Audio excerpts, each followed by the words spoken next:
Morning debate. CM Revanth Reddy వరుసగా ఢిల్లీ బాట పడుతున్నారు. సీఎం అయిన తర్వాత ఇప్పటి వరకు దాదాపు 35 సార్లు హస్తినాకు వెళ్లారు. దీంతో సీఎం రేవంత్ రెడ్డి ఢిల్లీ పర్యటన పైన విపక్షాలు సీరియస్ అవుతున్నాయి. వరుసగా హస్తినాకు వెళ్తున్న సీఎం అక్కడి నుంచి ఏం తెస్తున్నారో చెప్పాలని బీఆర్ఎస్ వర్కింగ్ ప్రెసిడెంట్ కేటీఆర్ సెటర్లు వేశారు. మరోవైపు రాష్ట్రంలో తీసుకున్న కమిషన్లను ఢిల్లీకి పంపిస్తున్నారని అటు బీజేపీ నేతలు కూడా సీరియస్ అవుతున్నారు. ఇదే అంశంపైన ఇవాళ డిబేట్ లో డిస్కస్ చేద్దాం. ఈరోజు డిబేట్ లో మనతో పాటు పార్టిసిపేట్ చేస్తున్నారు విజయ్ గారు, క్షత్రియ బీఆర్ఎస్ పార్టీ నేతలు, అదేవిధంగా రమేష్ గారు కాంగ్రెస్ నేత, అదేవిధంగా డాక్టర్ జయరాం గారు రాజకీయ విశ్లేషకులు. అందరికీ గుడ్ మార్నింగ్ అండి. ముందుగా జయరాం గారితో స్టార్ట్ చేద్దాం. జయరాం గారు గుడ్ మార్నింగ్ అండి. వెరీ గుడ్ మార్నింగ్ అండి. జయరాం గారు, సిచ్యువేషన్ చూస్తున్నాము. సీఎం రేవంత్ రెడ్డి 14 నెలల్లో ఎన్నిసార్లు ఢిల్లీకి వెళ్లారో మనందరికీ తెలిసిందే. ఈసారి కూడా వెళ్తున్నారు ఢిల్లీకి. కాకపోతే ఈసారి ఏఐసిసి అధిష్టానంతో భేటీ కాబోతున్నారు అండ్ అదేవిధంగా మోదీతో కూడా మీటింగ్ ఉంది. సో కొన్ని అంశాలు ఖచ్చితంగా ఈ రోజు మోడీని కలిసి కొన్ని కీలకమైన అంశాలు, అదేవిధంగా కొన్ని బడ్జెట్ లో సవరించాల్సిన అంశాలు కానివ్వండి, మన రాష్ట్రానికి రావాల్సిన నిధులు కానివ్వండి, ఇలాంటి అంశాలపైన మోదీతో మాట్లాడి కన్విన్స్ చేసి నిధులు తీసుకొస్తామంటూ కూడా అటు అంటున్నారు కాంగ్రెస్. సో దీనికి ఏమంటారు? మరోపక్క విపక్షాలు కూడా అంటున్నాయి 35 సార్లు వెళ్లారు ఇప్పటి వరకు రాష్ట్రానికి వచ్చిన ప్రయోజనం ఏముంది అన్న ప్రశ్నలు కూడా వస్తున్నాయి. సో మీ అనాలిసిస్ ఏంటి దీనిపైన? సునీత, మీకు ప్యానెల్లో ఉన్న మిత్రులకు, జీ న్యూస్ ప్రేక్షకులకు నమస్కారాలు మరొకసారి. సేమ్ టైం వచ్చేసి ఈరోజు మహాశివరాత్రి ప్రజానీకానికి, భారతదేశంలో ఉన్న ప్రజానీకానికి ఈరోజు ఐ థింక్ లాస్ట్ కుంభమేళలో లాస్ట్ డే అనుకుంటాను ఈ రోజుకి. సో అందరికీ మనస్ఫూర్తిగా శుభాకాంక్షలు.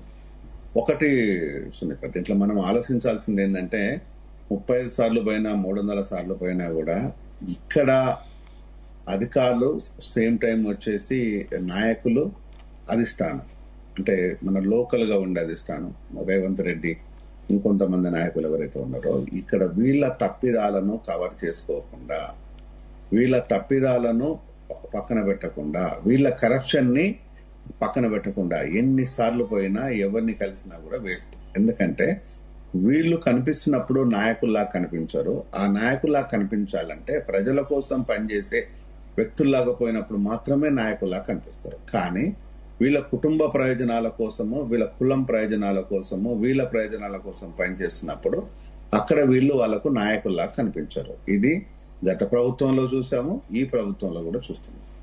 అంటే ఈ వేరియేషన్ ని చాలా క్లియర్ గా మనకు అనిపిస్తూ ఉంటుంది. మాట్లాడేటప్పుడు ప్రతిపక్షంలో వచ్చినప్పుడేమో విప్లవ నాయకుల్లాగా మాట్లాడతారు, అధికార పక్షంలో రాగానే ఆంబోతుల్లాగా తినేయడం మొదలు పెడుతున్నారు. ఇట్లా ఉంటే కరెక్ట్ కాదు కదా. ఇక్కడ ప్రజా సమస్యలను పక్కన పెట్టేసి పోతున్నాం వస్తున్నాం అంటే, నువ్వు ఎందుకు పోతున్నావు, ఎందుకు వస్తున్నావు అంటే నిన్ను నువ్వు కాపాడుకోవడం పోతున్నావా అనే విషయాన్ని కాంగ్రెస్ పార్టీలో ఒక వర్గపు నాయకులు అంటున్నారు. ఈరోజు బీసీ కులగణన జరిగింది. బీసీ కులగణన జరిగిన తర్వాత 42% మేము ప్రణాళికాబద్ధంగానే మేము ఇస్తాము, దానికి మాకు ఎలాంటి ఇబ్బంది లేదు, మేము డిఫరెంట్ గా అని చెప్పేసి బీరాలు పోయిన రేవంత్ రెడ్డి ఈ రోజు ఆ 42% కనుక 40% వరకు వచ్చేసింది. ఆ 40% ఎప్పుడు చేస్తారో చేయాలి. అంటే ఇది ఒక అంశం. నెక్స్ట్ ఎస్సీల అంశానికి వచ్చినప్పుడు వర్గీకరణ జస్ట్ అట్లా అనౌన్స్ కాగానే, మన జడ్జిమెంట్ రాగానే జస్ట్ మినిట్ల వ్యవధిలోనే అప్పుడు అసెంబ్లీ సెషన్ జరుగుతుంది, అసెంబ్లీలో చేశాడు, ఇదిగో అదిగో అని చెప్పేసి మళ్ళీ దాన్ని మీనమేషాలు లెక్క పెడుతుంది. ఎస్టీల విషయానికి వచ్చినప్పుడు ఎట్లా అంటే ఈరోజు ఎస్సీలు, బీసీలు, ఎస్టీలు నిజంగా మూకుమ్మడిగా కొట్లాడితే ఈరోజు ఎవరిని మీద ఆధారపడాల్సిన పని లేదు. వీళ్ళ బలం సంఖ్య అన్న విషయాన్ని ఈ ఎస్సీ, ఎస్టీ, బీసీ మైనారిటీలకు అర్థం కావటం లేదు. వీళ్ళ బలహీనతని పట్టుకొని కొంతమంది నాయకులు, కొంతమంది అవకాశవాదులు, కొంతమంది అగ్రకులంలో ఉన్న వ్యక్తులు వాళ్ళ అవకాశం కోసం వాడుకుంటున్నారు తప్ప ఈరోజు బీసీలకు కానీ, ఎస్సీలకు కానీ, ఎస్టీలకు కానీ ఎవరు దాన ధర్మం చేయాల్సిన పని లేదు. వీళ్ళు అడగాల్సిన అవసరం కూడా లేదు. ఈరోజు ఈ నిజంగా కనుక ఈ ముగ్గురు సెక్షన్ ఆఫ్ పీపుల్ కలిసినట్టు అయితే అధికారం వీళ్ళ చేతిలో ఉంటుందన్న విషయం భారతదేశంలో తెలియని వ్యక్తులు అంటూ ఎవరు లేరు, అందరికీ తెలుసు. అయినా కూడా ఇంకా మేము అడుక్కోవాలి, వాళ్ళు ఇవ్వాలనే ధోరణి మానేస్తే బాగుంటుంది అనేది ఇట్స్ మై సిన్సియర్, నా రక్త బంధువులందరికీ. అంటే దీన్ని ఇదొక అంశం. మరొక అంశం వచ్చేసి ఈ రోజు రేవంత్ రెడ్డి పోయి ఏమని అడుగుతాడు? అన్నదమ్ముల కరప్షన్ గురించి మాట్లాడతాడా? లేకపోతే మినిస్టర్ల దోపిడీ గురించి మాట్లాడతాడా? ఈ రోజు ప్రజలు బహిరంగంగానే మాట్లాడుతున్నారు దీన్ని. నేను విన్నది మాట్లాడుతున్నా, నేను అన్నది కాదు ఇది, నేను విన్నది మాత్రమే మాట్లాడుతున్నా. ఈ రోజు ఎక్కడికి పోయినా కూడా 30 నుంచి 40% కమిషన్లు, సేమ్ టైం వచ్చేసి ప్రతిదానికి ఉంటుంది. రెవెన్యూ అధికారులతో పాటు ఈ రోజు భూముల మీదనే వీళ్ళ కాన్సన్ట్రేషన్ ప్రతి నాయకునికి, ప్రతి మినిస్టర్ కి అనేది ఈ రోజు ప్రజలలో చాలా కీలకంగా అర్థమైపోతుంది. అంటే ఈ రోజు భూములను కొల్లగొట్టాలి అనే దాన్ని చాలా ఒక ప్రణాళికబద్ధంగానే కాదు, ఈ రోజు యుద్ధ ప్రాతిపదిక మీద మొదలు పెట్టుకున్నాం. మళ్ళీ రేపు నెక్స్ట్ టైం వస్తుందో రామో, ఈ టైంకి మొత్తం మింగేద్దామా అనే దాన్ని ఉండదు. ఈరోజు అంతా ఉంటే రేపు మోడీ గారి దగ్గరికి పోయి నాకు కావాలని మోడీని ఎట్లా అడుగుతారు? వీళ్ళు అడిగితే ఈడీలు వస్తాయి, సేమ్ టైం వచ్చేసి ఏసీబీలు వస్తాయి. అవి రావద్దు అనుకుంటే పోవాలి, నమస్తే పెట్టాలి, రావాలి. మేము అడిగినాం, ఇక వచ్చేసి కడిగే మొదలు పెట్టాలి. నోరుంది కదా అని చెప్పేసి ఇక కడగడం మొదలు పెడుతుంటాం. దానివల్ల ఎవడి ప్రయోజనం?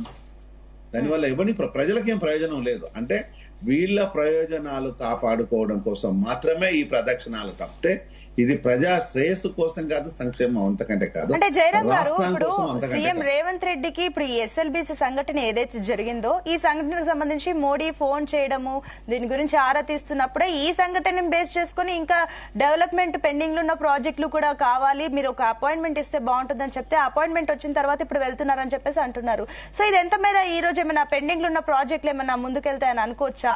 మీరు ఎన్నో ఏళ్ల నుంచి కూడా రాజకీయాలను చూస్తున్నారు దగ్గర నుంచి, సో మీ అనాలిసిస్ ఏంటి దీనిపైన? ఒకటి సునీత, మోడీ అపాయింట్మెంట్ ఇప్పుడు నేను వస్తా అంటే రమ్మని చెప్తాడు. మోడీ ఇప్పుడు నేను రేవంత్ కు ఫోన్ చేసి నేను వస్తున్నా అంటే వద్దని చెప్తాడా? వస్తానంటే రమ్మంటాడు. వచ్చిన తర్వాత ఇచ్చేది ఏంది? ఇవ్వడానికి గల, నేను ఇంతకుముందు చెప్పినట్టుగానే ఇవ్వడానికి గల ఈరోజు నీ పార్టీ లోపలనే చక్కదనం లేదు. నీ పార్టీ లోపలనే ఒకరు ఈస్ట్ అయితే ఇంకోరు వెస్ట్, వాళ్ళు సౌత్ అయితే ఇంకోరు నార్త్. ఈ విధంగా ఉంటే రేపు మోడీని పోయి నువ్వు ఏ విధంగా కన్విన్స్ చేస్తుంటావు? అంటే ఇక్కడ ప్రజలకు చేయాలనుకున్నప్పుడు ఒక పటిష్టమైన అవగాహన ఉందా రేవంత్ కి? అంటే ఇక్కడ ఏ ప్రజలను అడిగినా, ఏ సెక్షన్ ఆఫ్ పీపుల్ అడిగినా కూడా లేదని చాలా క్లియర్ గా గొంతెత్తి మొత్తుకుంటున్నారు. ఇంత వ్యతిరేకత నేను 10 సంవత్సరాల లోపల వచ్చిన వ్యతిరేకత బీఆర్ఎస్ మీద వేరు, ఇప్పుడు సంవత్సరం లోపల వచ్చిన కాంగ్రెస్ మీద వ్యతిరేకత వేరు.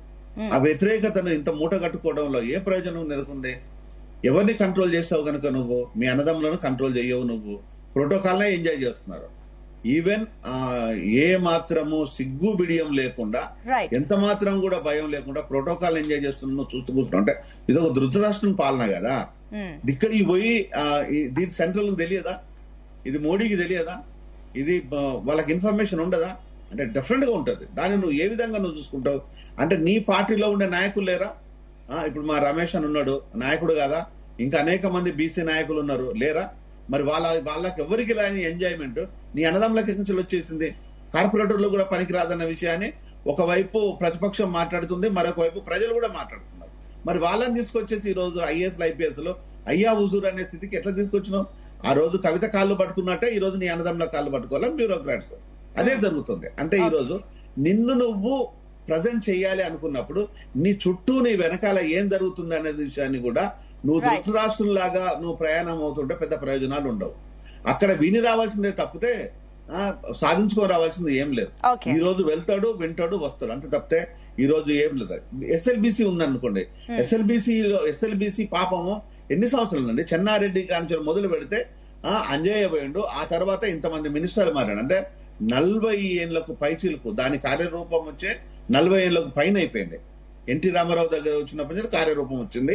అప్పటి నుంచి 40-45 ఏళ్ళు దాటిన తర్వాత కూడా ఇంకా ఎస్ఎల్బీసీ పనులు జరుగుతూనే ఉన్నాయంటే దానికి రాజకీయాలను కదా తప్పుపట్టాల్సింది, ప్రభుత్వాలను కదా నిలదీయాల్సింది, అధికారులను కూడా ఈరోజు అడగాల్సింది. ఈ రోజు అక్కడ 8 మంది చిక్కుకొని ప్రాణాలు ఉన్నాయో లేవో తెలియదు. ఆ కుటుంబాలు ఎంత హృదయ వేదన అనుభవిస్తున్నాయో మీకు అర్థం కాదు. దానికి ఈ పాపం అంతా ఎవరిది?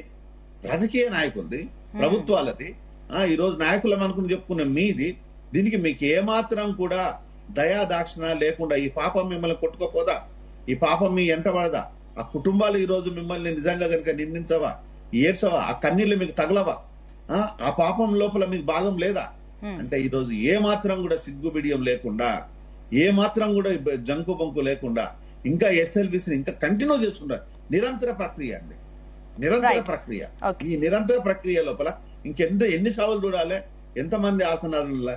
మన ట్యాగ్ లైనే నీళ్లు, నిధులు, నియామకాలు. కానీ ఈరోజు నీళ్ళు అనేవి ఎంత అగమ్య గోచరంగా మారింది.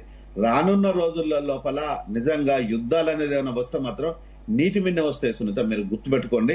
ఇది డెఫినెట్ గా ఈ నీటి మీద వచ్చే యుద్ధం మాత్రము మనుషులను కాదు గనక, రాజకీయ నాయకులను గనక ఈ రోజు ఏ విధంగా ఉంటుంది, వాళ్ళు ఊర్లలో ఏ విధంగా తిరుగుతారో మనకు తెలియదు. కానీ రానున్న రోజుల్లో మాత్రం డెఫినెట్ గా ఇంతకంటే పెద్ద విప్లవాలు అనేది ఏమైనా వస్తే ఓన్లీ నీళ్ళ కోసమే వస్తుంది దేశం మొత్తం మీద, గుర్తుపెట్టుకోండి. ఓకే అండి, ఎస్. నెక్స్ట్ ఇక ముందుగా రమేష్ గారు మిమ్మల్ని అడిగే ముందు అసలు బీఆర్ఎస్ వర్షన్ కూడా విందాం. ఎస్ విజయ్ గారు, గుడ్ మార్నింగ్ అండి. గుడ్ మార్నింగ్ అమ్మా, నమస్తే. ఎస్ విజయ్ గారు, ఈ రోజు ఇక సీఎం రేవంత్ రెడ్డి ఢిల్లీ టూర్ కి సంబంధించి రకరకాల చర్చలు కనిపిస్తున్నాయి. And me party working president KTR కూడా ట్విట్టర్ ద్వారా కానివ్వండి, సోషల్ మీడియా వేదిక కానివ్వండి, కమెంట్లు అయితే చేస్తున్నారు. 30 సార్లు ఇప్పటి వరకు సీఎం రేవంత్ రెడ్డి వెళ్ళినా రాష్ట్రానికి వచ్చిన ప్రయోజనం లేదని అంటున్నారు. అండ్ ఇంకొకటి, సీఎం రేవంత్ రెడ్డి అటు ఏఐసిసి అధిష్టానంతో మీటింగ్ ఉంది అండ్ మోడీతో కూడా మీటింగ్ ఉంది. కాబట్టి ఏంటి బీఆర్ఎస్ ఏ రకంగా చూస్తుంది దీన్ని? ముందుగా మరి ప్యానెల్ మిత్రులకు, అలాగే మీకు, జీ న్యూస్ యాజమాన్యానికి, యావత్ భారతదేశ ప్రజానికానికి, ప్రపంచ ప్రజానికానికి ఈరోజు శివరాత్రి శుభ సందర్భంలో అందరికీ కూడా మరి సదాశివుడు ప్రజలను సంక్షేమంతో, అభివృద్ధితో ముందడుగు వేసేలాగా ఆశీర్వదించాలని దేవుణ్ణి కోరుకుంటూ, అయితే అమ్మ ఈరోజు ఎవరు మాట్లాడినా కూడా మరి సీఎం రేవంత్ రెడ్డి గారి ప్రవర్తన విషయములో మాట్లాడుతూ ఉన్నారు, ప్రజలు మాట్లాడుతూ ఉన్నారు, అన్ని పార్టీల నాయకులు కూడా మాట్లాడుతూ ఉన్నారు. అయితే దాంట్లో 100% వాస్తవాలే ఉన్నాయి కాబట్టి మాట్లాడాల్సిన సందర్భం. ఈరోజు 36వ సారి ఢిల్లీ పర్యటన అంటే ప్రజాధనాన్ని మీ పర్యటనలకు వెచ్చిస్తున్నారు, కానీ ఆ పర్యటనల ద్వారా రాష్ట్ర ప్రభుత్వ ఖజానాకు వచ్చిన డబ్బెంత, ప్రజలకు జరిగిన మేలెంత అనేది ఎవరైనా ప్రశ్నించుకోవడంలో తప్పులేదు. ఆనాడు ఏమన్నారు, బీఆర్ఎస్ పార్టీ అధినాయకత్వానికి మరి తలబిరుసు అహంభావము, మరి దేశ ప్రధానమంత్రికి కూడా విలువ ఇవ్వరు, కేంద్ర ప్రభుత్వానికి కూడా విలువ ఇవ్వరని ఇదే రేవంత్ రెడ్డి గారి టీము, ఇదే కాంగ్రెస్ పార్టీ, మరి అలాగే ఇదే భారతీయ జనతా పార్టీ అవాకులు చవాకులు లేనిపోని నిందలు ఆరోపణలు చేసిన సందర్భాన్ని మీకు గుర్తు చేస్తా ఉన్నా. మరి సరే భయ్, మరి మా ప్రవర్తన అట్లా చెడుగా మీకు కనిపించింది కదా, ఈ రోజు మీకు అవకాశం వచ్చినప్పుడు మీరు ఏం చేస్తా ఉన్నారు? సరే, మేమంటే తల బిరుసు, మేము ప్రధానమంత్రి గారిని మేమేం అడగలేదు అని మీరు అన్నప్పుడు మేమేమంటున్నామంటే, సరే మీరైతే 36వ సారి భారత ప్రధానమంత్రి గారి దగ్గరికి ఆయన పేరు చెప్పి ప్రధానమంత్రిని కలవడానికి వెళ్తున్నానని చెప్పి మీ పార్టీకి సంబంధించినటువంటి లోగుట్టు విషయాలన్నీ చదువుకోవడానికి మాత్రమే మీరు వెళ్ళిండ్రే తప్పిస్తే, సరే ప్రధానమంత్రి గారి పేరు మీద మీరు ఢిల్లీ పర్యటన చేసిండ్రు, ప్రధానమంత్రి గారి కాళ్ళు మొక్కినా కూడా ఈ రోజు తెలంగాణ ప్రజల మీద దయా దాక్షిణ్యాలు లేకుండా భారతీయ జనతా పార్టీ ప్రభుత్వం, మోదీ గారు మరి ఎందుకు మరి కరుణించట్లేదు? బడ్జెట్ ఫలాలను మరి తెలంగాణ రాష్ట్ర ప్రజలకు ఎందుకు ఇవ్వట్లేదు? అలాగే ఇతర రాష్ట్ర ప్రజలను ఒక రకంగా, తెలంగాణ రాష్ట్ర ప్రజలను ఒక రకంగా చూడాల్సిన అవసరం ఏముంది? ఈ రోజు మొన్న జరిగిన మరి పార్లమెంట్ ఎన్నికల్లో 8 భారతీయ జనతా పార్టీకి, 8 కాంగ్రెస్ పార్టీకి ఇవ్వడం జరిగింది కదా. మరి ఇంకా ఏం కావాలంటే, అక్కడ కేంద్ర ప్రభుత్వంలో ప్రతిపక్ష పాత్రలో ఉన్నటువంటి కాంగ్రెస్ పార్టీ, మరి పాలకపక్షంలో ఉన్నటువంటి భారతీయ జనతా పార్టీకి 16 మంది ఎంపీలు ఉండగా, ఈ 16 మంది ఎంపీలు ఏం చేస్తా ఉన్నారు? తెలంగాణ ప్రజల కోసము ఏం పోరాటం చేస్తా ఉన్నారు? ప్రధానమంత్రి గారిని భారతీయ జనతా పార్టీ ఎంపీలు గాని, 2 మంత్రులు ఉన్నారు, అలాగే మరి 8 మంది మరి ప్రతిపక్ష ఎంపీలు గాని మరి ప్రధానమంత్రి గారిని ఒప్పించలేకపోతున్నారా? మరి ఏం జరుగుతా ఉన్నది అంటే ఈ రోజు చూడండి, అంటే ఇప్పుడు విజయ్ గారు మీరు అంటున్నట్లు ఇప్పుడు వీళ్ళు ఓకే కాంగ్రెస్ పార్టీ ఇప్పుడు సీఎం రేవంత్ రెడ్డి ఢిల్లీకి వెళ్తున్నారు, బానే ఉంది, ఇదంతా ఒక విషయం. మీరు అన్నట్లు 36 సార్లు వెళ్తున్నారు, ఇది ఓకే. కానీ గతంలో 10 సంవత్సరాలు బీఆర్ఎస్ పార్టీ కూడా ఢిల్లీ పర్యటనలు చేసింది. కేసీఆర్ అంత కాకపోయినా కేటీఆర్ చాలా సార్లు వెళ్లి వచ్చారు, మరి వీళ్ళు ఏం చేశారన్న ప్రశ్నలు కూడా వస్తుంది. మరి దీనికి ఏమంటారు? అమ్మా మేము వెళ్తే ఎప్పుడు కూడా ఒక ముఖ్యమంత్రి వెళ్లే ఖర్చుకు, ఒక మంత్రి వెళ్లే ఖర్చుకు, ఒక ఎమ్మెల్యే ఎంపీ వెళ్లే ఖర్చుకు చాలా తేడాలు ఉంటాయమ్మా. ముఖ్యమంత్రి గారు వెళ్తే విపరీతమైన ధనం ఖర్చు అయితే, రాష్ట్రానికి అత్యంత మొదటి వ్యక్తి అన్నప్పుడు ప్రధానమైన వ్యక్తి ఆయన పర్యటన చేస్తున్నప్పుడు ఖచ్చితంగా అంటే 1 రూపాయి పోతుందంటే 2 రూపాయలు వస్తున్నాయి అనే సందర్భంలోనే ఈ పర్యటనలు పెట్టుకుంటారు. కానీ వీళ్ళు పిచ్చాపాటిగా ఏదో అధికారం ఉన్నది కదా, ప్రజాధనాన్ని మీద మనము ప్రయాణాలు చేద్దామనే ఆలోచనతోటి ఏ ముఖ్యమంత్రి గాని ఏ మంత్రులు గారు ఉండరమ్మా. ఆయన ఈ అధికార దుర్వినియోగానికి పాల్పడుతున్నటువంటి రేవంత్ రెడ్డి గారు తెలంగాణ ప్రజలకు జవాబు చెప్పాల్సిన అవసరం ఉన్నది. సరే పోయినావు, ఈ రోజు సరే మేమంటే పరిపాలనలో ఆ విధంగా చేసినాం, మా మీద ఎన్నో అవాకులు చవాకులు వేసి మీరు ఓట్లు ఇప్పించుకున్నారు. ఈ రోజు మరి రాష్ట్ర పునర్విభజనలో భాగంగా రావాల్సినటువంటి 35 హామీలలో ఎన్ని హామీలు ఈ 13 నెలలలో 36 సార్లు తిరిగిన రేవంత్ రెడ్డి గారు ఎన్నిటిని హామీలను నెరవేర్చారు ప్రజల కోసము, రాష్ట్రం కోసము, రాష్ట్ర ప్రయోజనాల కోసం? ఈ ప్రశ్న మరి ప్రజల పక్షాన ప్రతిపక్షంగా మేము అడగాల్సిన అవసరం ఉందా లేదా? మీరు అడగాల్సిన అవసరం ఎంతైనా ఉంది. కానీ ఇందాక మీరు ఒక చక్కటి మాట చెప్పారు విజయ్ గారు, ఇప్పుడు రూపాయి ఖర్చు పెడితే 2 రూపాయలు రావాలన్న ఆలోచన అది ప్రభుత్వాలకు ఉండడం మంచి విషయమే. కానీ మరి మీరు గతంలో ఢిల్లీ పర్యటన వెళ్ళినప్పుడు మీరు ఎంత ఖర్చు పెట్టారు, ఎంత తీసుకొచ్చారు? అందుకే అమ్మా అందు గురించే ఇప్పుడు ప్రతిపక్షము పాత్రలో ఈ రోజు పోరాటం చేస్తా ఉన్నాము. మరి పాలక పక్షంగా 9.5 సంవత్సరాలు పోరాటం చేసినాము. మరి స్వరాష్ట్రం రానికే 14 సంవత్సరాలు పోరాటం చేసిన 24.5 సంవత్సరాల పోరాటంలో తెలంగాణ కోసం మేం సాధించింది ఎంత, ఇప్పుడున్న కాంగ్రెస్ పార్టీ ఇచ్చింది ఎంత, గతంలో ఉన్న తెలుగుదేశం పార్టీ ఇచ్చింది ఎంత అనేది మీరు లెక్కలు తీస్తే మరి కేసీఆర్ గారి ప్రభుత్వము మరి కాంగ్రెస్ ప్రభుత్వం తెలుగుదేశం ప్రభుత్వాలు చేసినటువంటి అభివృద్ధి సంక్షేమ పథకాలను మీరు బేరీజ్ వేస్తే మీకు అర్థం అవుతుంది. అట్లనే ఇన్ఫ్రాస్ట్రక్చర్ డెవలప్మెంట్ మరి నిజంగానే కేసీఆర్ గారి ప్రభుత్వం ద్వారా అయ్యిందా, లేదు గతంలో ఉన్నటువంటి కాంగ్రెస్ పార్టీ వల్ల అయ్యిందా అనేది కూడా బేరీజు వేసి విశ్లేషకులు గారు చక్కగా విశ్లేషణ చేయగలుగుతారు. మరి ఆయన కంటే చక్కగా చేసే వాళ్ళు లేరు. వాస్తవంగా గట్టిగా మాట్లాడగలిగే ఒక శక్తి ఆయన. మరి జయరాం గారు చెప్పాల్సిన అవసరం ఉన్నది. ఈ రోజు కేసీఆర్ గారి మీద నిందలు ఒక్కటి కాదు, లక్షల నిందలు వేసిరు, లక్షల నిందలు. అయినా వెరవకుండా ఆయన చేసినటువంటి పోరాటం వల్లనే ఈ రోజు నంబర్ 1 స్టేట్ గా నిలబడ్డదా లేదా, ఈ కాంగ్రెస్ ప్రభుత్వం వల్ల నిలబడ్డదా అనేది ఇప్పుడు జయరాం గారు చెప్పాల్సిన అవసరం ఉన్నది. ఎందుకనంటే గతంలో మా పార్టీ ప్రభుత్వం ఉన్నప్పుడు గతంలో జయరాం గారు అంతటి విపక్ష నేత ఎవరు లేరండి. మరి ఆయన మరి కేసీఆర్ గారి మీద పోరాటం చేసిరు కదా, మరి చేసినప్పుడు ఈ రోజు 13 నెలల కాలం అవుతా ఉన్నది. మరి అదే జయరాం గారు ఈ రోజు ఏమంటా ఉన్నారు, అసలు ఎందుకు రాబోయే నిజంగానే కాంగ్రెస్ పార్టీని ఎందుకు తెచ్చుకున్నామని తల కొట్టుకుంటా ఉన్నాడు ప్రజల పక్షాన. మరి ఆయన ఇద్దరన్నారండి, 2 పార్టీలు గత ప్రభుత్వం కానివ్వండి ప్రస్తుత ప్రభుత్వం కానివ్వండి 2 సొంత ప్రయోజనాలు చూసుకుంటుంటే కుటుంబ రాజకీయాలు చేస్తున్నాయి తప్ప ప్రజల కోసం ఏం పోరాడట్లేదు అనేది కూడా ఆయన వర్షం ఇందాక చెప్పారు.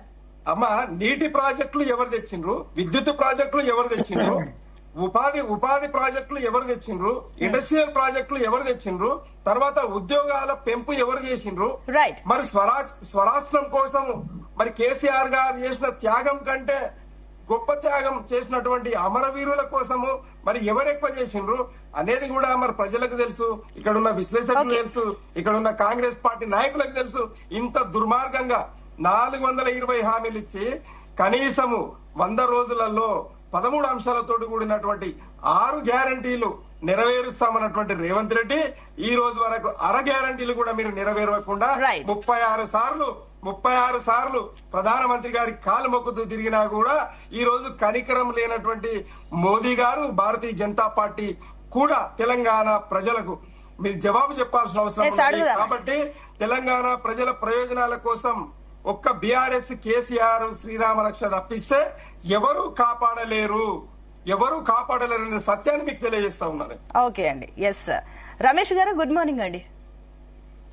గుడ్ మార్నింగ్ అండి, అందరికి శివరాత్రి శుభాకాంక్షలు. థ్యాంక్ యూ అండి మీకు కూడా. సో ఏమంటారండి రమేష్ గారు, ముందు నుంచి వింటున్నారు అటు రెండు అంటే కూడా కాంగ్రెస్ పార్టీ అయితే క్లియర్ గా చెప్తుంది, కాంగ్రెస్ పార్టీ మేము కేవలం అభివృద్ధి కోసమే వెళ్తున్నాం, నిధుల కోసం తీసుకొస్తున్నాం అని చెప్పేసి మీ వర్షన్ ఈ రకంగా ఉంది. కానీ ప్రతిపక్షాల వాదన మాత్రం మరోలాగుంది. 30 సార్లు వెళ్లిన రాష్ట్రానికి అయితే ఏం తీసుకురావట్లేదు, రాష్ట్రానికి అయితే ఒరిగింది ఏం లేదన్న అంశాలు ఇప్పుడు వస్తున్నాయి. కేవలం మీ సొంత ప్రయోజనాల కోసమే మీరు ఇప్పటి వరకు ఏవైతే పెండింగ్ లో ఉన్న సీట్లు కానివ్వండి, మంత్రివర్గ కేబినెట్ విస్తరణకు సంబంధించిన అంశాలు కానివ్వండి, ఇలాంటి అంశాల కోసం ఇంకా స్టిల్ మీరు ఫైట్ చేస్తున్నారే కానీ రాష్ట్రం కోసం మాత్రం ఇంతవరకు ఏమీ చేయట్లేదు. ఢిల్లీకి వెళ్లి మీరు ఏం తీసుకొచ్చారన్న ప్రశ్నలు ఇప్పుడు వస్తున్నాయి.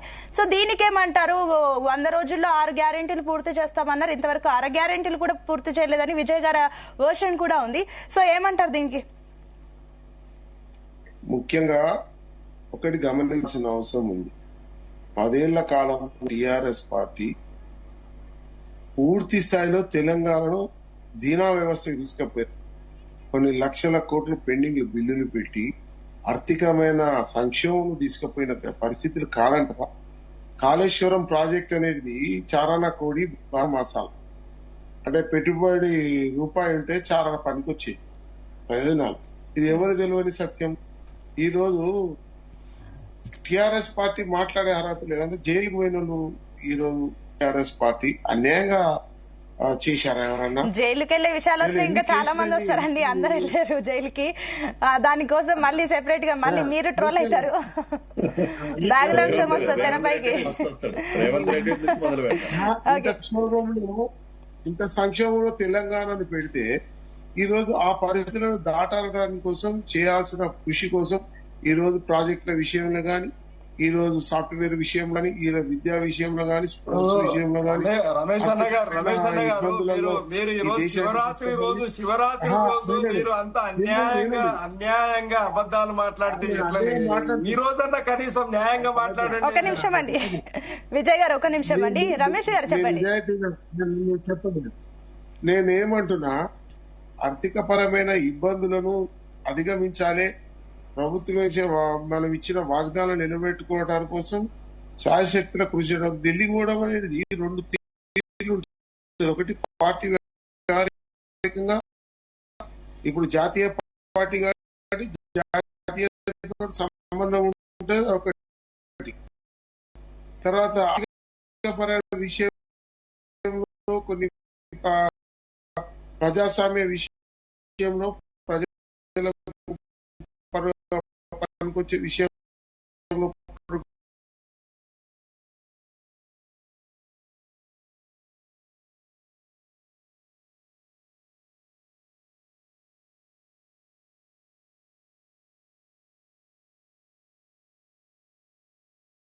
మంత్రి దగ్గర ఎక్కడ వాళ్ళ విషయాలు కూడా అన్ని పట్టుకొని ఊరికేనైతే వెళ్ళారు. దాని గురించి ఇప్పుడు ఈ రోజు సీఎం రేవంత్ రెడ్డి ఏం మాట్లాడబోతున్నారు? ఢిల్లీలో సీట్ల గురించి అధిష్టానం దగ్గర మాట్లాడేది ఉంటది, ప్రభుత్వ పరంగా మాట్లాడేది ఉంటది, ఒక సీఎం హోదాలో మాట్లాడేది ఉంటది, అన్ని రకాల పనులు ఉంటాయి కాబట్టి వెళ్తా ఉంటారు. దాన్ని పెద్ద తప్పు పట్టాల్సిన అవసరం లేదు. అలాంటి కేఆర్ వేయండి, ఈయన ఎవరైనా చంద్రబాబు పోవడమేంది, జనరల్ ఫ్లైట్ లోనే పోతారు. సీఎం వస్తున్నట్టే ఆ ఒక సీట్ పెడితే పోతారు వేపి దాని పెద్ద ఇంపార్టెన్స్ దాన్ని మీరు ఇవ్వడం అనేది తప్పు. ఆ హోదాలో ఉన్నది రాష్ట్ర ప్రయోజనాల దృష్ట్యా వాళ్ళు పోవాల్సి వస్తుంది, అక్కడ ప్రయోజనాల కోసం పోరాడాల్సి వస్తుంది, అక్కడ ఉన్న ఆర్థికలను తీసుకురావాల్సి వస్తుంది. ఇంకొకటి, ఈ మన ప్రభుత్వం లోపల ఈ రోజు ఆనాడు విలీనమైన మన పార్టీ తెలంగాణ ప్రత్యేక తెలంగాణకు ఇచ్చిన అభయాలన్నీ కూడా తీర్చడానికి కోసం కృషి చేయాల్సి వస్తుంది. మనకు ఎన్ని వనరులు రావాలి, ఎక్కడికి వెళ్ళాలి, ఇవన్నిటి మీద కూడా అందరూ కూడా మాట్లాడాల్సిన అవసరం ఉంటుంది. వాటి మీద దృష్టి, కానీ మనం దాన్ని ప్రత్యేకంగా ఢిల్లీ పోయిన దాని పెద్ద వచ్చేది ఏం లేదు, ఒరిగేది ఏం లేదు. మాకంటే ఎక్కువగా ప్రతిపక్షాలు కానివ్వండి, మీడియా కానివ్వండి, రమేష్ గారు మీరే ఎక్కువగా చెప్తున్నారు. కాంగ్రెస్ పార్టీ చెప్తుంది మేము ఢిల్లీకి వెళ్తున్నాము, ఈ నిధుల కోసం వెళ్తున్నాము, ఇది చేస్తున్నాము, మీరే చెప్తున్నారు. మీరు చెప్పిందే మేము మాట్లాడుతున్నాం. రమేష్ గారు ఇప్పుడు ఒప్పుకున్నారు, ఢిల్లీ పోతే వచ్చేది ఏం లేదు పోయేది లేదని రమేష్ గారు ఒప్పుకున్నారు. ఇప్పుడు అమ్మా సునీత గారు ఇప్పుడు ఒప్పుకున్నారండి. ఢిల్లీ పోయినంత మాత్రాన్ని వచ్చేది లేకపోయినా మరి ఎందుకు అనవసరమైనటువంటి ప్రజాధనాన్ని వెచ్చించి సీఎం గారు ఢిల్లీకి ఎందుకు వెళ్తారు ఏమంటారండి? ఏమీ లేనప్పుడు ఎందుకు వెళ్ళి అంటే సీఎం రేవంత్ రెడ్డి గారి కుర్చీకి ఎసరు వచ్చింది శ్రీనివాస్ రెడ్డి గారి ద్వారా. కాబట్టి కాళ్ళు ముక్కనికనా ఏళ్ళు ముక్కనికనా సోనియమ్మ గారికి బూటలు పోయనికనా ప్రజలు ప్రతి ఒక్క విజయ్ గారు ఒక నిమిషం, ఇందాక మీకు టైం ఇచ్చాను, మీ టైం వచ్చినప్పుడు మళ్ళీ మాట్లాడండి. ఎస్ రమేష్ గారు చెప్పండి. రమేష్ గారు చెప్పడానికి ఇవ్వండి. నేను ఏమంటున్నా, రాష్ట్ర ప్రజల కూడా సంభాషించిన అవసరం ఉంటుంది, పోవాల్సిన దాన్ని తగ్గడము పెద్ద మన మూర్ఖత్వం. దాని గురించి విడిచిపెట్టండి. నేను ఏం లాభం వచ్చింది అనేది దాని మీద మనం దృష్టి సాధించాలి. దాన్ని అంటే ఇప్పుడు సీఎం రేవంత్ రెడ్డి ఢిల్లీ టూర్ మాట్లాడుకోవడం మూర్ఖత్వం అంటున్నారా, ఏమంటున్నారు? ఢిల్లీ టూర్ గురించి ఢిల్లీకి ప్రతిసారి వెళ్ళాల్సిన ముఖ్యమంత్రి వదలారు కాదు, భారతదేశంలో అందరు ముఖ్యమంత్రులు ఉంటారు, వస్తారు. దానికి కాదు ఏమి మనం చేస్తానికి పోయినాము, ఏం తీసుకొస్తానికి వచ్చినాము అనేది ఒక ప్రశ్న. అది అడుగుతుంటే బాగుంటుంది. అదే మరి మీరు అన్నదానికే నేను అడుగుతున్నాను. మీరు చెప్పండి, 30 సార్లు వెళ్లారు, ప్రతిపక్షాలు అడిగింది కాదు, 30 సార్లు సీఎం రేవంత్ రెడ్డి వెళ్లారు, ఏం తీసుకొచ్చారు? పోనీ ఈసారి వెళ్తున్నారు కదా, ఏం తీసుకొస్తున్నారు? మీరే చెప్పండి. ఇందాక అన్నారు కదా లక్షల కోట్ల బిల్లులు పెండింగ్ లో ఉన్నాయి బీఆర్ఎస్ ప్రభుత్వంలో అన్నారు. ఆ పెండింగ్ బిల్లులలో మీరేం చేశారు ఇప్పుడు చెప్పండి ఒకసారి మీ మాటల్లో. మీరు అడిగింది నేను అడుగుతున్నాను, చెప్పండి. అదే చెప్తాను. మీరు అడిగిన ప్రశ్నకు నేను చెప్తా. సరే అది ఓకే. నేనేమో ఫండ్స్ మనకు రిక్వైర్మెంట్ ఏమున్నది, దేని దృష్ట్యా ఇప్పుడు కోర్సు విషయం ఒక పెద్ద ఇంపార్టెన్స్ ఆయన ఇచ్చాడు. ఎంప్లాయ్మెంట్ కోసం, ఒక ఇండస్ట్రీ సెక్టార్ కోసం ఆయన కూడా ప్రయత్నిస్తా ఉన్నాడు. ఇటువంటి రకరకాల పరిస్థితుల మీద ఆర్థికమైన ఇబ్బందులలో ఈ తెలంగాణ ఉంది. మరి ఆనాడు పార్టీషన్ అయినప్పుడు జరిగిన ఒప్పందాల మీద మనకు తెలంగాణకు రావాల్సిన బడ్జెట్ల మీద కూడా మాట్లాడాల్సి వస్తుంది. అవి కూడా కొన్ని సమస్యలు తీసుకురావాల్సి వస్తుంది. మనకి ఇచ్చే అక్కడ భాగం మనకి ఎంత ఇస్తున్నారు, మనకు వచ్చే మనం కూడా ట్యాక్స్ రూపంలో కేంద్ర ప్రభుత్వానికి పంపిస్తున్నాం. మనకు వచ్చేది ఆదాయం ఎంత ఉన్నది దాన్ని కూడా తీసుకురావడానికి కూడా ప్రయత్నం జరుగుతూ ఉంటది. ఇటువంటి రకరకాల ప్రయత్నాలన్నీ కూడా మనం అవుతుంది. అది మనము అడగాల్సింది ఏంటంటే, మీరు ఎంతవరకు ఈ అప్పులు తీర్చగలుగుతున్నారు, ఏ ప్రాజెక్టులు చేయగలుగుతున్నారు, రుణాల మాఫీ చేస్తా ఉన్నారా, మీరు రైతు బంధు పథకం అమలు చేస్తా ఉన్నారు, దానికి ఎంతవరకు మీరు ఇంప్లిమెంట్ చేస్తున్నారు, ఇటువంటి అడిగితే దాని ప్రతిదానికి మనం జవాబు చెప్పడానికి ఆయననే చెప్తారు. ఇప్పుడు రైతు బంధు పథకం కూడా ఈ రోజుకి ఇంత కోట్ల రూపాయలు మేము ఇస్తున్నాం, ప్రతి ఒక్కరు కూడా ఇవ్వాల్సిన అవసరం ఉన్నది. మొదలైతే రైతులకు ఇస్తాం, రైతు లేని వాళ్ళకి ఇవ్వకుండా నిజమైన రైతులకు మనం చెల్లించాల్సినది. దానివల్ల మీరు చెప్పిందే పూర్తి స్థాయిలో చేశారా? మీరు చెప్పిందే పూర్తి స్థాయిలో అమలు చేశారా? అది ఇప్పుడు కేంద్రంలో రాష్ట్రంలో కూడా ఆర్థికమైన ఇబ్బందిలో కేసీఆర్ గారు కూడా 10 ఏళ్ళు పాలించిన ఆ ఘనత, ఆ 10 మొట్టమొదటి ముఖ్యమంత్రి తెలంగాణకు ఆయన చిప్ప చేతికి ఇచ్చి పారేసి. ఆనాడు చంద్రబాబు నాయుడు గారు కూడా, ఆనాడు తెలుగుదేశం ప్రభుత్వంలో కూడా ఆనాడు రాజశేఖర రెడ్డి గారికి కూడా చిప్ప చేతికి ఇచ్చారు.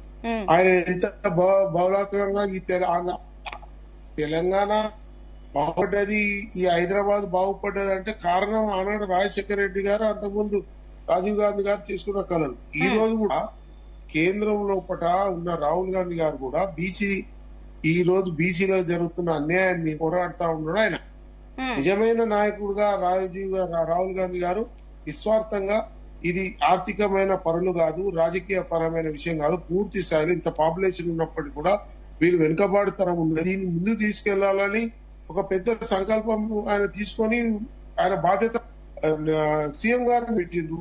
దాన్ని నెరవేరుస్తాను కూడా సంభాషించాల్సిన అవసరం ఉన్నది కదా. కానీ నెరవేర్చట్లేదు కదా. ఇప్పుడు మీరు ఒకటండి రమేష్ గారు, ఇందాక మీరు అన్నారు గత ప్రభుత్వము మొత్తం అప్పులు చేసింది, చిప్ప చేతి పెట్టింది అని చెప్పేసి మీరు అంటున్నారు.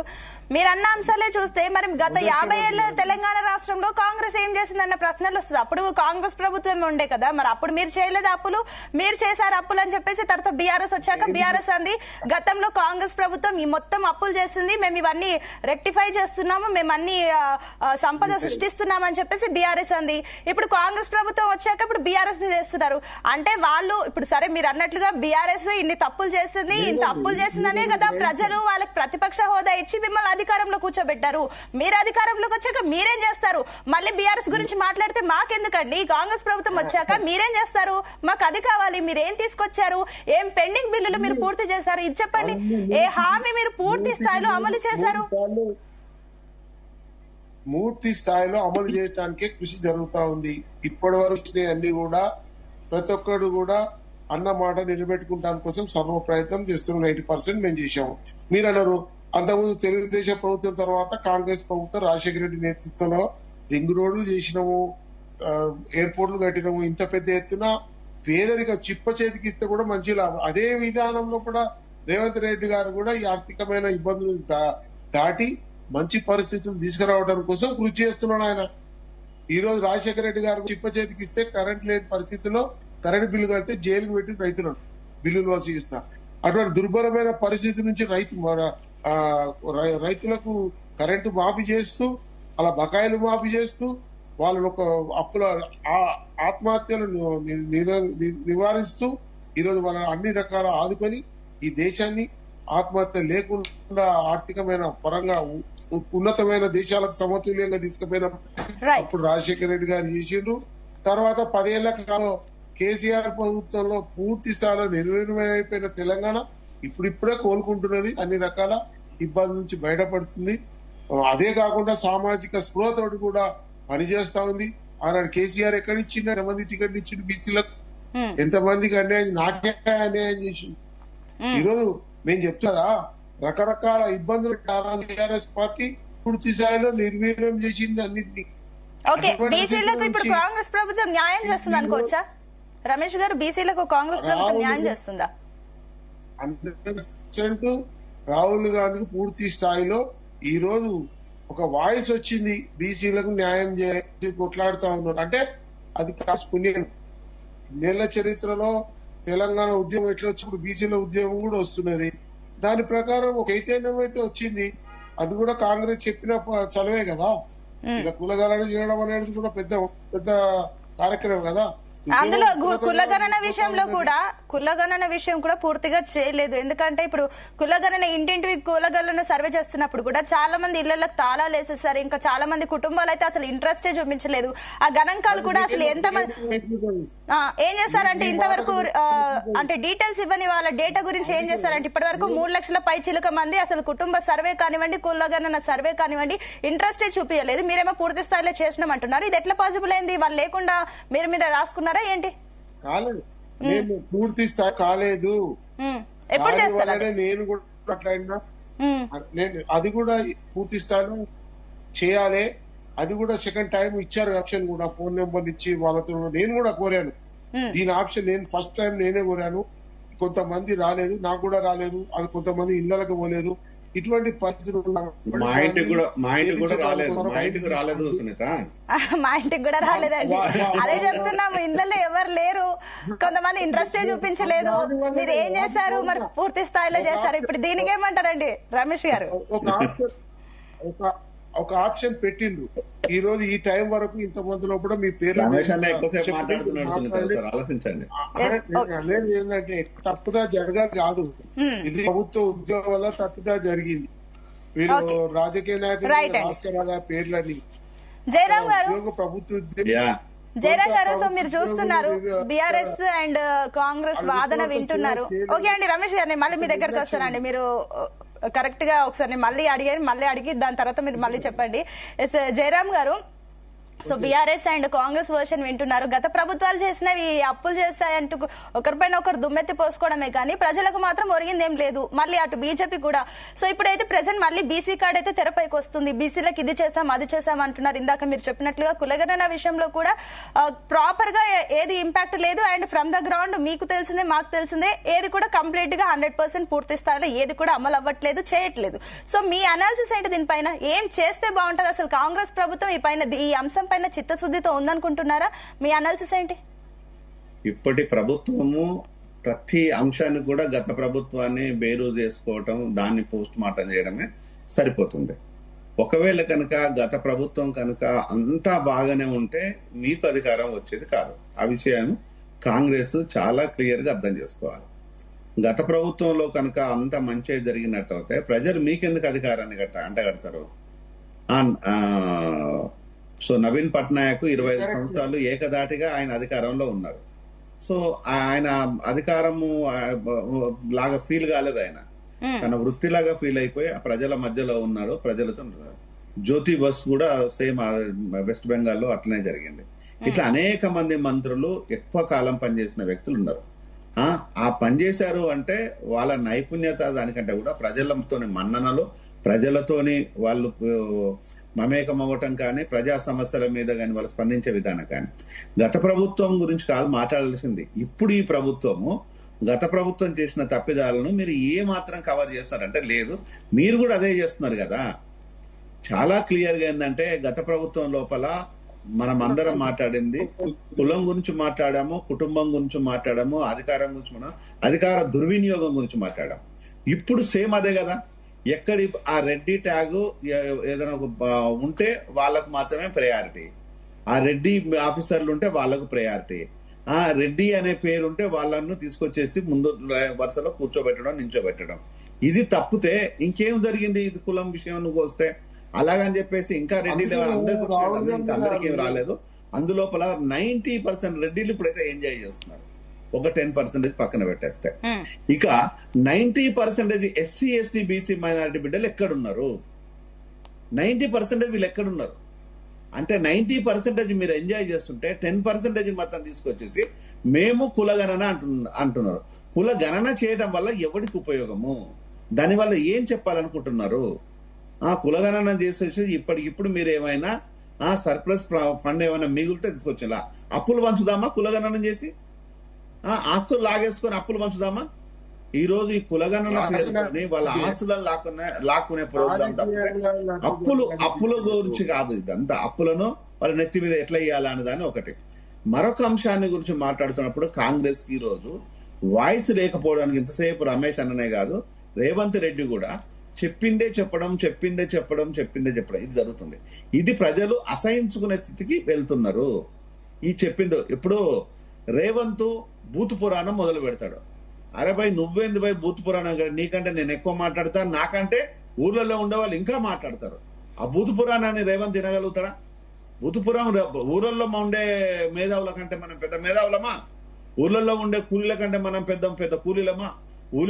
ఊర్లలో ఉండే కష్టజీవుల కంటే మనం పెద్ద కష్టజీవులమా? కానీ మనకంటే దోపిడీ చేసే వాళ్ళు మాత్రం ఎవరు లేడు. ఇది ఎవరికి కంపేర్ చేసుకోవడానికి లేదు. ఇప్పుడు జయరాం గారు ఎవరు దోపిడీ ఎక్కువ లేదు. ఇంకొక అంశం కూడా, ఇప్పుడు ఏదైతే సీఎం రేవంత్ రెడ్డి ఢిల్లీకి వెళ్తున్నారు అండ్ అధిష్టానంతో ఏఐసీసీ పెద్దలతో కూడా భేటీ అవుతున్నారు. కానీ ఇప్పుడు తెలంగాణ రాష్ట్రం విషయానికి వస్తే కూడా ఇంతవరకు మంత్రివర్గంలో అన్ని భర్తీలు కూడా ఇప్పటికి ఖాళీగానే, కొన్ని భర్తలు ఖాళీగా ఉన్నాయి, వాటిని ఫిల్ఫిల్ చేయలేదు. అండ్ ఎమ్మెల్సీ సీట్ల విషయంలో కూడా ఇంకా క్యాండిడేట్ ని నిర్ధారించాలన్నా కూడా ఢిల్లీకి వెళ్లాల్సిన పరిస్థితి మనకి ఇప్పుడు కనిపిస్తుంది. దీనికి ఏమంటారు?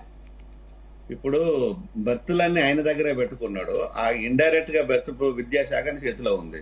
నీ తమ్ముడికో నీకు ఇచ్చేసి, హోంశాఖ ఉంది, నీ ఇంకో అన్నకి ఇచ్చేసి, మున్సిపల్ శాఖ ఉంది, ఇంకొకరికి ఇచ్చేసి, నీ కుటుంబ సభ్యుల లోపల ఇట్లా పనిచేసుకోండి భయ్. ఇదంతా ఎందుకు? నీ దగ్గర ఉంటుంది, వాళ్ళ దగ్గర ఉంటుంది, ఎవరైనా ఒకటే కదా. ఇక్కడ ఆ శాఖలన్నీ నీ దగ్గర పెట్టుకోవడం లోపల ఆ రోజు బహిరంగంగా కేసీఆర్ తీసుకొచ్చేసి కూతుర్ని పట్టుకొచ్చేసిండు, టికెట్ ఇచ్చుకున్నాడు, ప్రజలకు రుద్దేశ్ పడేసిండు. కేటీఆర్ ను పట్టుకొచ్చేసిండు, ప్రజల మీద వదిలేసేసిండు. హరీష్ రావు అంటే సరే ఉద్యమాలతో ముడిపడినాడు, హరీష్ రావు గురించి మనం మాట్లాడాల్సినంత అవసరం లేదు. ఇలా సంతోష్ రావును పట్టుకొచ్చేసిండు, చేసిండు. ఆ రోజు కేసీఆర్ ను చేసింది ప్రజలు యాక్సెప్ట్ చేశారు. సరే కానీ ఎవరైతే ఏంది ఎవరెవరు ఉండని అనుకున్నాం. కానీ దోపిడీ చేస్తుంటే కదా తెలిసింది. ఈ రోజు కూడా అదే జరుగుతుంది కదా. అధికారంలో ఉండి వాళ్ళు చేసేందులో అనధికారికంగా వీళ్ళు చేస్తున్నారు. తేడాలు ఏం లేవు ఇక్కడ. అన్ని నీ దగ్గరే ఉండేసి నువ్వే అయి చేసిన తర్వాత కూడా ఒరిగింది ఏమున్నది? ఈ రోజు ఎక్కడ చూసినా రమేష్ ఎక్కడ వేసిన గొంగలు అక్కడే ఉంది. ఈ రోజు బీసీలు, ఎస్సీలు, ఎస్టీలు జనాభా రేషియో ప్రకారం ఎక్కువ అన్న విషయాన్ని అందరు తెలిసే. మరి వాళ్ళకి ఇచ్చిన పదవులెన్ని, వాళ్ళకి ఇచ్చిన ఉద్యోగాలెన్ని, వాళ్ళను మీరు ఏ విధంగా మీరు తీసుకొచ్చిందో, అప్లిఫ్టింగ్ ఏ రకంగా చేస్తున్నారు, రాజ్యాంగబద్ధంగా వాళ్ళని ఏ విధంగా ట్రీట్ చేస్తున్నారు అంటే అన్ని పదవులు అన్ని మీరు అనుభవించుకుంటూనే ఈ రోజు మేము జనాభా లెక్కలను తీసుకొచ్చి చేసాము, జనగణన చేసామంటే ఎవరి కోసం చేశారు? ఏ పర్పస్? దానికంటే పర్పస్ ఉంటుంది కదా. ఆ పర్పస్, మీరు చెప్పిన పర్పస్, రాహుల్ గాంధీ చెప్పిన పర్పస్ ఏమైనా నెరవేరుతున్నదా? నెరవేరడానికి ఇంకెన్ని సంవత్సరాలు పడుతుంది అదన్నా చెప్పండి.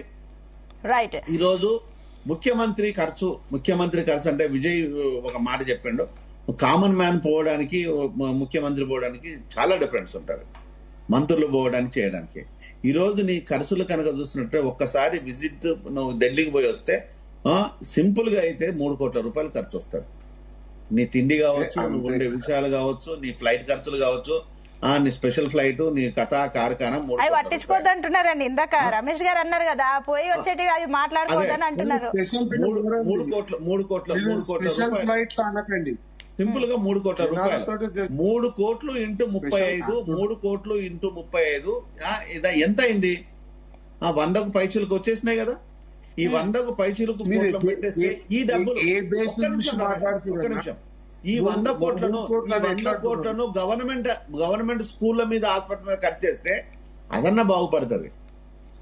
నువ్వు పోవడం ఎందుకు? నువ్వు పోయి దాదాగిరి చేయడం కోసం కాదు, దార్కారిజం చేయడం కోసం కాదు, యుద్ధం చేయడం అంతకంటే కోసం కాదు, నోరు వారేసుకోవడం కోసం కాదు. పోయే దేనికోసము? అయ్యా బాంచనని పోవడము, మీ పదవులను కాపాడుకోవడం కోసం ప్రణమిల్లడమే కదా. మీ పదవులను కాపాడడం కోసం ప్రణమిల్లే బదులు మీ పదవులు ఇచ్చిన ప్రజల మధ్యలో ప్రణమిల్లండి. ఇక్కడ చేయండి అదే పని, ప్రజల దగ్గర చేయండి. మీరు ఎస్సీల దగ్గర చేయండి, ఎస్టీల దగ్గర చేయండి, బీసీల దగ్గర చేయండి, నిరుపేద ప్రజల మధ్యలో చేయండి, కులాలకు మతాలకు వాళ్ళ దగ్గర ప్రణమిల్లండి. మీకు వాళ్ళ దయా దాక్షిణాలతో మళ్ళొకసారి సీఎం అవుతావు, అది చేయండి. అక్కడ కాదు చేయాల్సింది. అంటే ఇది ఈ కామన్ సెన్స్ లేదు, ఈ ఫినామినాను పక్కన పెట్టేసింది. ఇక్కడ మరొక అంశం ఏంటంటే, ఈ రోజు అనేక అంశాలను నేను పక్కన పెడతాను. చాలా అంశాలు ఉన్నాయి, నేను రేవనెత్తేది గత సంవత్సరం నుంచి ఒకటే, విద్య, వైద్యం, నెక్స్ట్ ఆల్కహాల్. ఆల్కహాల్ మీరు కట్టడి చేస్తారా, చెయ్యరా? ఆల్కహాల్ వల్ల ఎన్నో కుటుంబాలు సర్వనాశనం అయిపోతున్నాయి.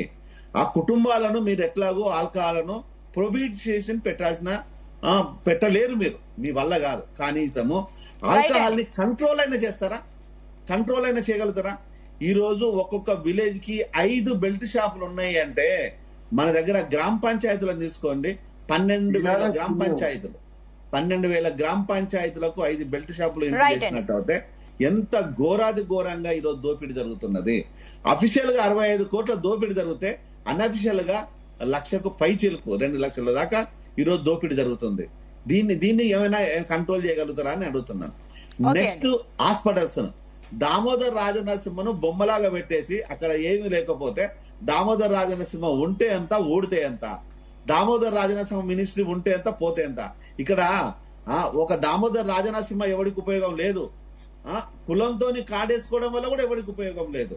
ఇక్కడ కావాల్సింది ప్రజల కోసం చేసిన అదే జాతి ప్రజలు, ఆ ఎస్సీ, బీసీ, మైనార్టీ, పేద బిడ్డలు హాస్పిటల్లో పోయేటప్పుడు దాన్ని కాపాడుకున్న మినిస్టర్ కావాలి కదా. ఈ రోజు ఆ మినిస్టర్ ఏం చూస్తున్నాడు? తింటున్నాడు, పంటున్నాడు, లేస్తున్నాడు, ముచ్చట్లు పెడుతున్నాడు, రూబాబుగిరి మాటలు మాట్లాడుతున్నాడు, అంతే తప్పితే ఏదైనా హాస్పిటల్ పోయి ప్రక్షాళన చేసేది కానీ, డాక్టర్లను కానీ. ఒక్క నిమిషం అన్న, ఈ రోజు ఏదైనా హాస్పిటల్ పోయి ఎక్కడన్నా కూడా ఏదైనా చూసిందా? ఆ దాఖలాలు కనిపించే ఎక్కడ లేదు. ఒళ్ళు అలవకుండా ఇంట్లో కూర్చొని ఎట్లా సంపాదించుకోవాలి అనే దాని మీద మినిస్టర్లు కాన్సన్ట్రేషన్ చేస్తున్నారు తప్పితే, అక్కడ ఆ మినిస్ట్రీలో ఉన్న లోపాలను సరిదిద్దుదాం అనే దానికి ఎవరికైనా ఉన్నదంటే ఏ ఒక్కడికి లేదు. ఈరోజు విద్యాశాఖ వస్తే ఒక్క నిమిషం, విద్యాశాఖ వచ్చేసి ముఖ్యమంత్రి చేతిలో ఉంది. ముఖ్యమంత్రి ఏం చేస్తున్నాడు? గాజలు కాస్తున్నాడా? నువ్వు ముఖ్యమంత్రివి కదా, నీ శాతగాని పని ఎందుకు నువ్వు చేసేది నాకు అర్థం కాదు. నీకు శాతగానప్పుడు హోమ్ మినిస్టర్ విద్యాశాఖ నీకెందుకు? మా రమేష్ అన్న ఎంఎస్సీ చేసి ఇచ్చే నీ శాత అయితే, నీ దమ్ముంటే ఇంకో ఎస్సీ అయినకి, ఎస్టీ అయినకి, బీసీ అయినకి, లేదంటే మీ అన్నదమ్ములలో ఎవరికైనా ఇచ్చుకో, మీ కుటుంబ సభ్యులు ఎవరికైనా ఇచ్చేసుకో.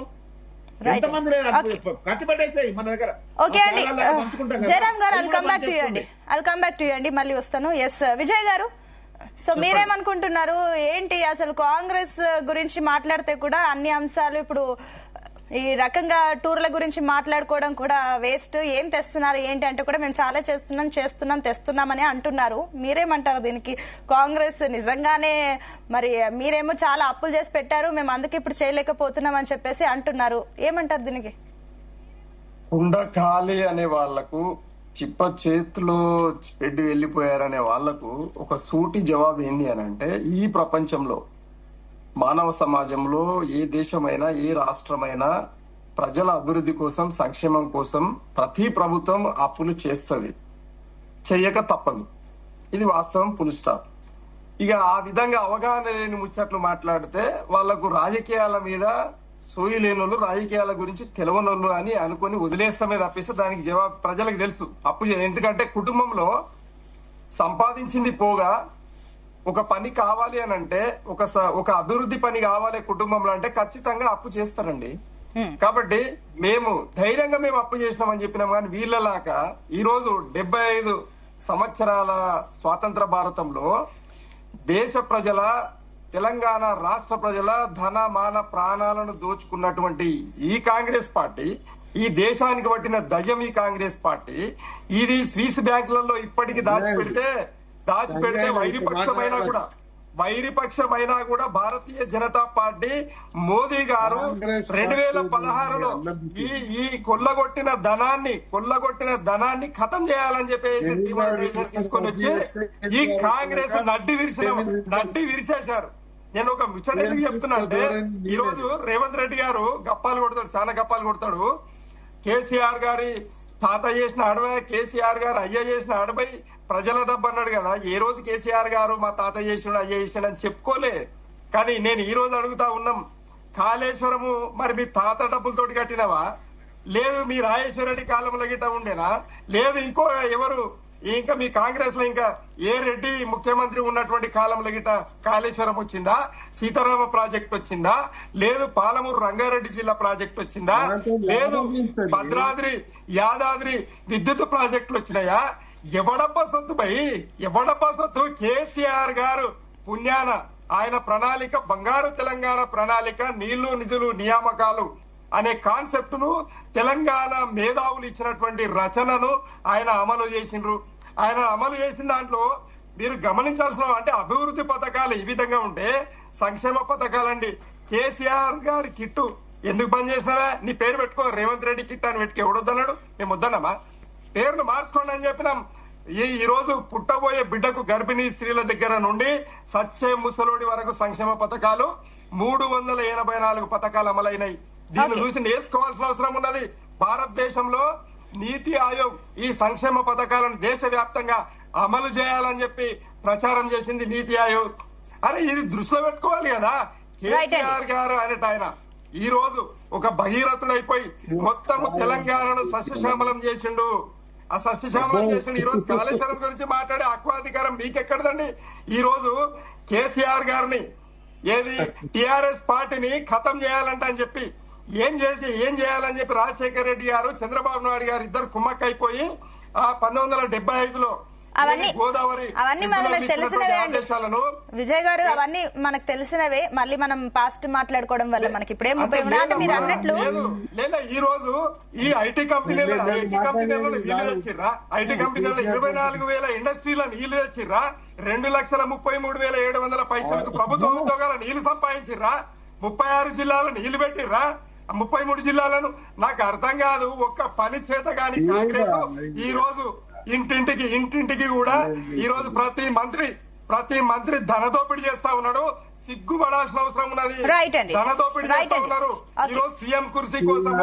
మీరు చెప్పినట్లుగా విజయ్ గారు, రాజకీయ పార్టీలు మారుతూనే ఉంటాయి. ఎట్ ద ఎండ్ మీరు ఎవరెవరు లక్షల అప్పులు చేస్తున్నా కూడా ఆ అప్పులన్నీ తీసుకొచ్చి మళ్ళీ ప్రజలపైన, సామాన్య ప్రజలపైనే వాళ్ళ నెత్తిపైన రుద్దుతారు, మా పైన రుద్దుతారు, మేమే చేయాలి గానీ ప్రభుత్వాలు మారితే మీరు అన్నట్టు అప్పులు తెస్తారు కరెక్టే, అప్పులు తెచ్చి మళ్ళీ రుద్దది సామాన్య ప్రజలపైనే. ఎస్ రమేష్ గారు, ఓకే అండి, మళ్ళీ మీ దగ్గర టైం అయిపోయిందండి. ఓకే ఓకే అండి, ఎస్ ఓకే, మీ దగ్గర ప్రణాళిక ఉందంటున్నారు కదా, ఫైన్, ఓకే, మళ్ళీ మీ దగ్గరకు వస్తానండి.